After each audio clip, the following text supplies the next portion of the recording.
তো সকালে মোটামুটি 5টা বাজে মেলা করছি, এখন আমি বরপেটা কলগাছি। আর কলগাছি যেমন আমি পাড়া বেরবেন নিকা।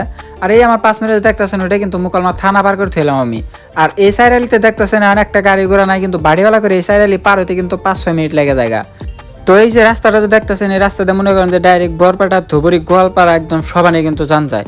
আর এই যে ডাইন সাইডে যে দেখতেছেন ছোট্ট একটা লাইট জ্বলে রয়েছে, এটা হলো মুকালমা মেডিকেল। আর আমি এখন ডাইরেক্ট যাবো সিধা বরপেটা।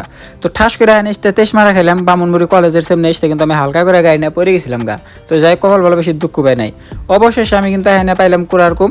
আর এই যে দেখতেছেন এটা হলো কোরারকুম ব্রিজ। আর এই কোরারকুম ব্রিজটাই কিন্তু কানেক্ট করছে বরপাড়া আর কলগাছিরে। তো আমি এখন বরিয়া করে ব্রিজের উপর দিয়ে ফিল নিতে নিতে যাবেন নিশ্চয়ই, আর আপনারাও বরিয়া করে ফিল নিতে নিতে দেখেন। তো অবশেষে আমি কিন্তু আহেনে পাইলাম কলগাছি। আর কলগাছি আহেনে আমি সিধা এলাম একটু চাংঘর দেখবার নিগে। আর কলগাছি আইলে কিন্তু চাংঘরটা সবাই দেখে যায়, এটা কিন্তু কোরারকুম ব্রিজের লগে মনে করেন যে এটা আছে। তো অবশেষে চাংঘর দেখে থেকে এখন আমি যাবেন নিশ্চয়ই বাড়ি ফেলে পাইতে। ব্লগটা কিন্তু আজকের এই পর্যন্তই শেষ।